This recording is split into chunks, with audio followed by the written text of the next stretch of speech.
Well, good morning. For Outdoor King, we're here once again. This is part of the sole plate and cylinder reel removal.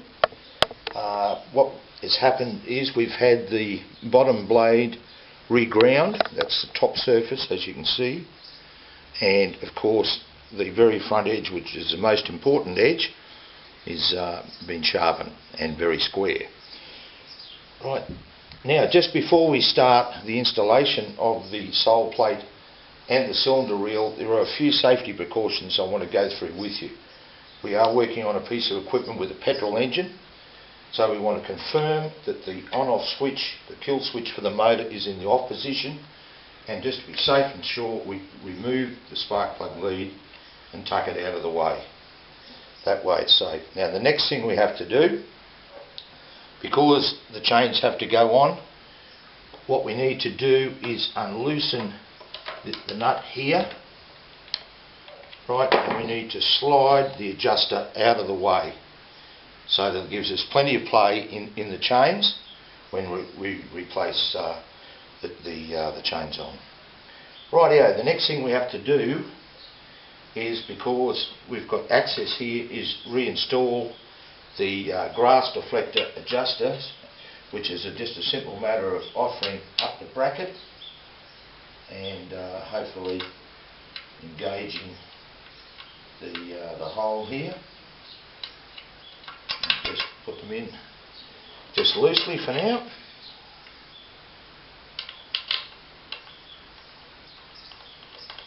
There we are. Right, now out of the chain case cover, the next best thing to do is to bring out all the nuts and bolts, washers, etc. associated with it, so that they're handy, and we need to replace the sole plate complete with the bottom blade attached.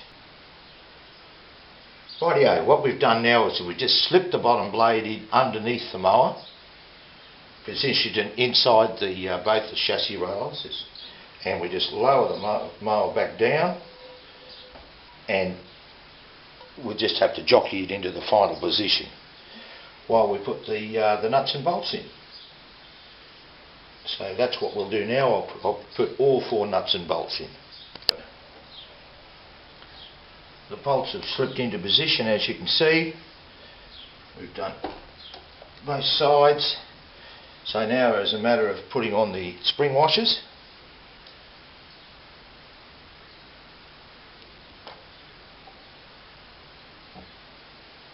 and just check the nuts to make sure that they're serviceable, and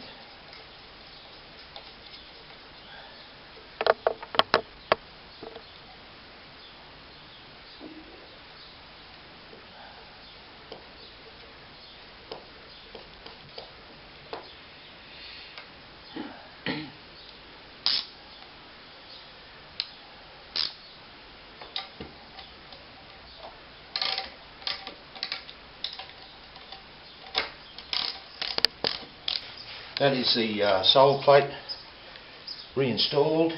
Everything's just nice and tight, just up firm, and then an extra third of a turn to bring them into safety. Next job is, of course, the reel has to go back into position. Now before that, we want to make sure that the newly sharpened reel won't contact the bottom blade during the installation. So the way that we do that is with a screwdriver in the top of the adjuster, using a little homemade spanner, or if you've got one, a 7/16 open-ended ring spanner. That allows you to slip over the shaft up onto the nut and undo the nut, and then of course we can use the screw to bring this whole assembly in this direction, which will raise the cylinder blade well out of the road of the bottom blade, so we don't end up doing any damage to our newly sharpened bottom blade.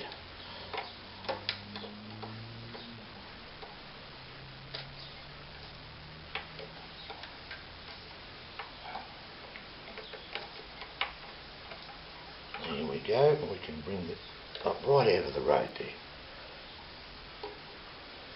Rightio. Now, so we've got these installed waiting for the grass deflector to go in, and we can do that either now or do it later. In fact, I'd rather do it later because it'll give you a clear view of the cylinder reel. Now we've got a very sharp reel,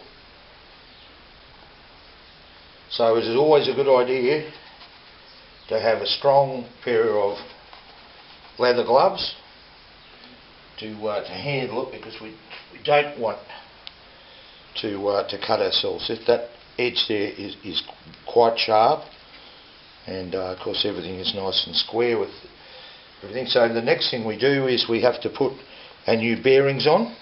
Righto, we slip the cutter washer on with the dome side towards the cylinder blade, and then it's just a matter of just lightly greasing the end of the shaft here, and we will introduce the bearing and slip it into place. Here we are back. Now we just slip the bearings on, and that's the washers on the end there. They slip on quite easily. Right, so it's just a matter of reintroducing the reel to the machine. Now just before we do that, we've got the little bit of felt here, or sponge in this case, that fits down in the lower end cap on the right hand side.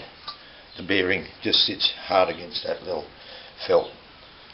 Now just push the bearings on, reintroduce into the mower, and hopefully it should drop down into position and spin quite freely in place there without any contact at all with the bottom blade. Rightio, what's just required now is just to refit the end caps. These are the upper ones for the machine, and their associated screws, and these are very easy to install. Just slip the screw into the hanger and just locate it down into its spot, and it should almost fall into position as it has done there. Rightio, trusty screwdriver, and away we go.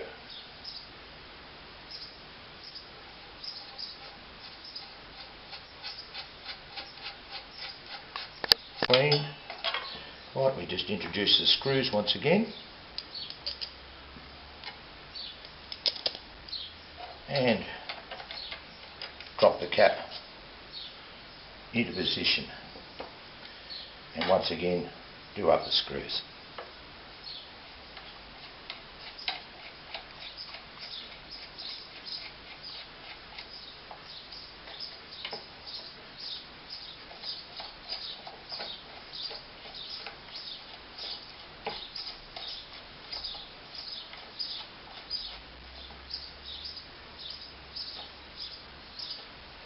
Right, now once that side's snipped up, just a matter of going over to this side again and just making sure that these are done up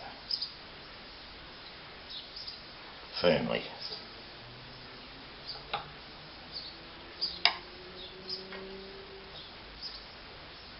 There we go. And that's the reel in position. Now comes the fun part. We'll put the sprocket on, put the chains on, and then we will put the grass deflector in, and then we will do the adjustment of the cylinder blade to the knife blade. Righto, we just slip the sprocket on and its flat washer, put the nut back on the shaft, glove back on again if you're going to handle the reel, and it's just a matter of using the appropriate socket, which in this case is a 3/4 SAE.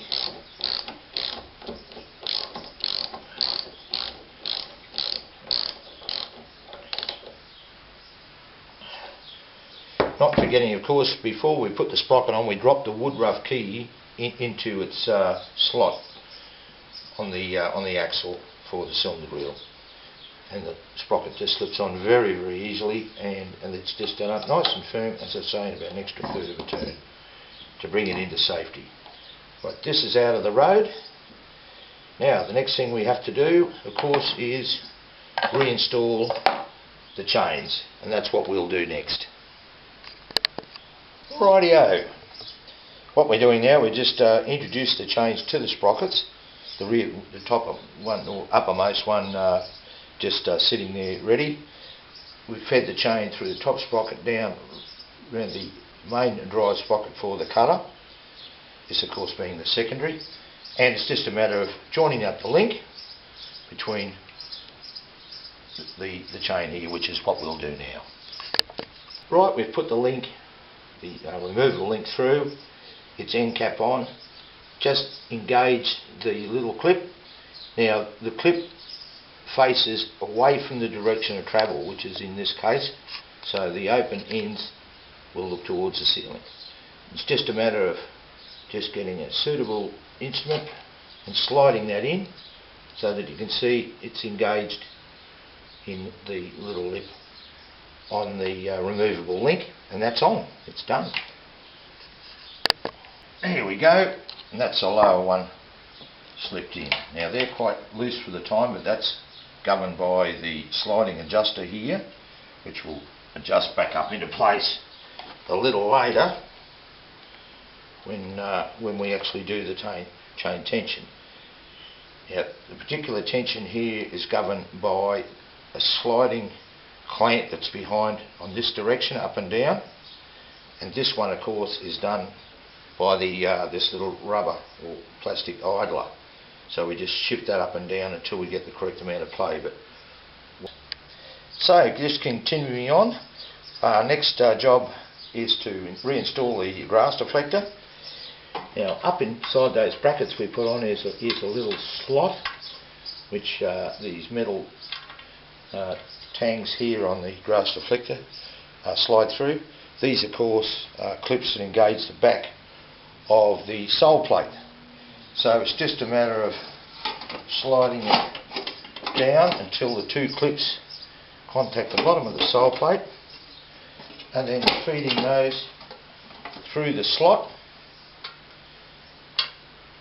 in the deflector clamp, and doing up the two nuts at the top here. Now the idea of having this sliding motion here with these clamps is so you can pull the deflector forward if you want the grass to travel into the bottom of the catcher. If you want it to throw a little higher, you push the deflector back into the mower more. It's quite a good design, and it works well in throwing the grass into the grass box. Okay, the next bit is the tricky bit. Now this can go two ways. We can either do this very easily, or in fact it could be a little bit of time taken to get right. It's a matter of sort of feel, and what we do is, in the first instance, we have to lower the reel so that it is actually going to contact the bottom blade without any movement. We just want it to go down until it touches on both sides, and then of course once it is, we then know that it's basically level, and we can lift it up again into its position, just clearing the bottom blade. So the way we do that is with the adjusters, and we're just making sure that everything is ready in position here, having a bit of a look to see how much clearance is there. It would probably be about a 1/16 of an inch clearance at the present time. So what we have to do is wind the adjusters down until such times as the blade is going to just contact.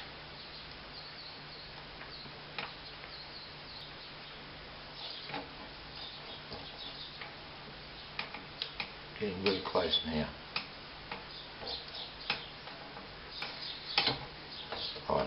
There she is, just touching now. You can just hear that little noise. It's just touching. So what we need to do is we need to back that off a full turn, still touching.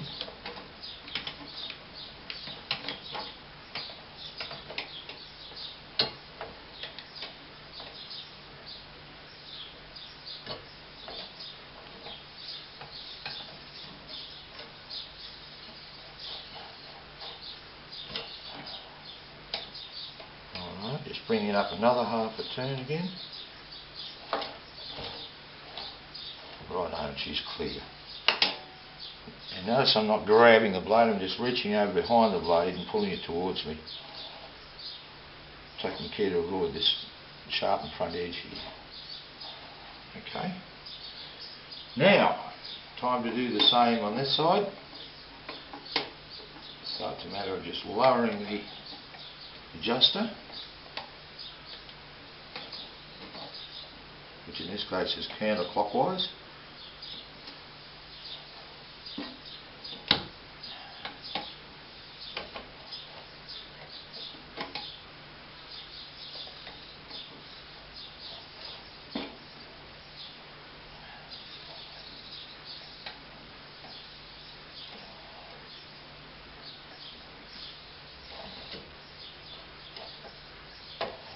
There we are, we're touching again.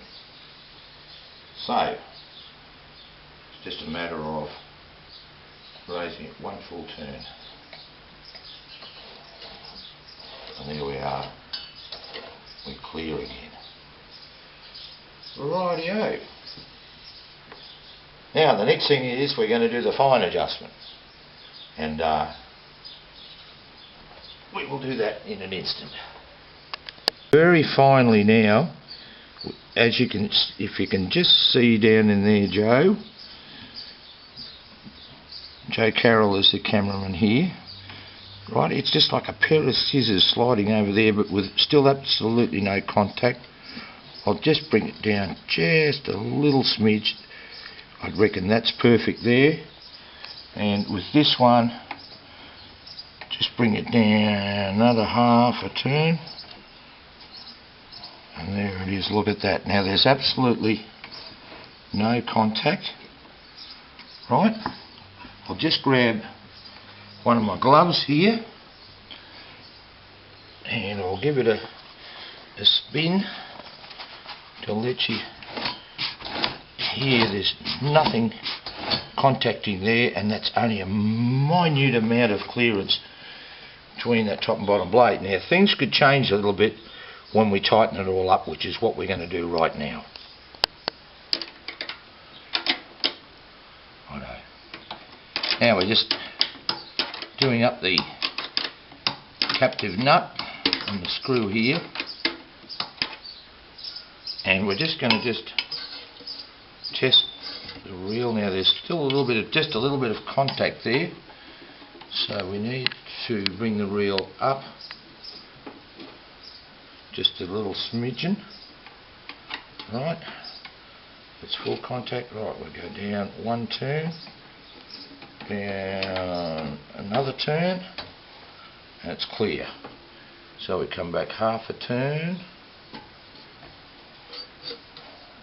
just contact. So we go down quarter of a turn,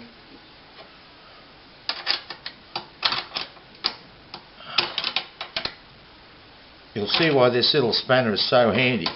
To do this with a normal open-ended spanner, and there she blows. Right, I'll just make sure these both are locked up.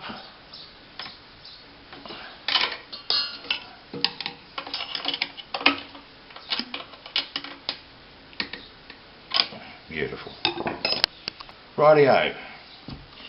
Now, what we have to do now is lock up these captive nuts. So we need to select the appropriate spanner, or should I say socket.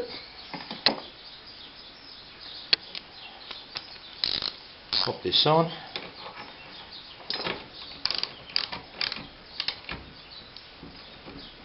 firm, and the same on the other side. That just locks the adjusters in position, and there we go, beautiful, no noise and just a minute clearance. Rightio, what we do now is to check the tension on these chains is just adjust the slider to the up position until you get around about a ½ inch of play between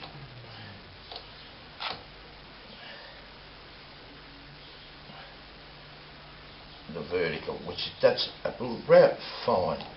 Now the back one, of course, now this is a good illustration of how much meat they actually take off the reel, because I just joined the chain up, lowered the reel into position and locked it up, and this chain is pretty well perfectly adjusted. We don't have to touch it, but that is done by the nut on the top of the bracket that holds this sprocket assembly on, and also your drum clutch. You just undo that bolt, slide it up and down the same way this slides up and down on that slot there. So we bring that up until it's right, and just tighten that into position.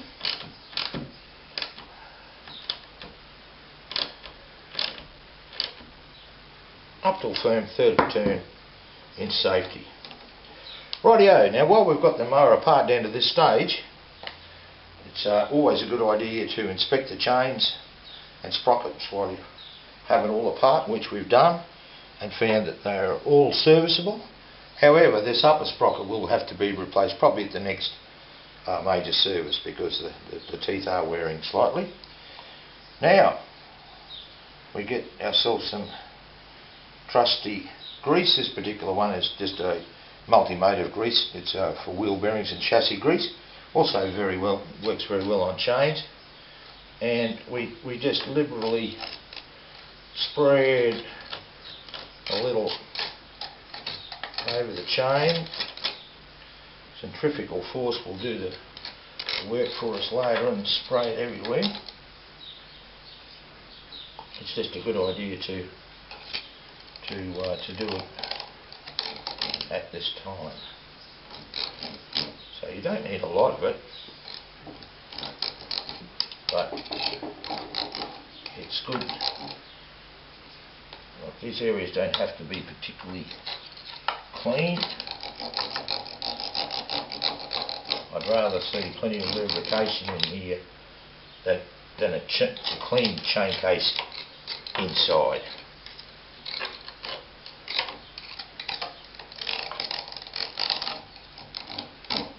There we go. That will be enough.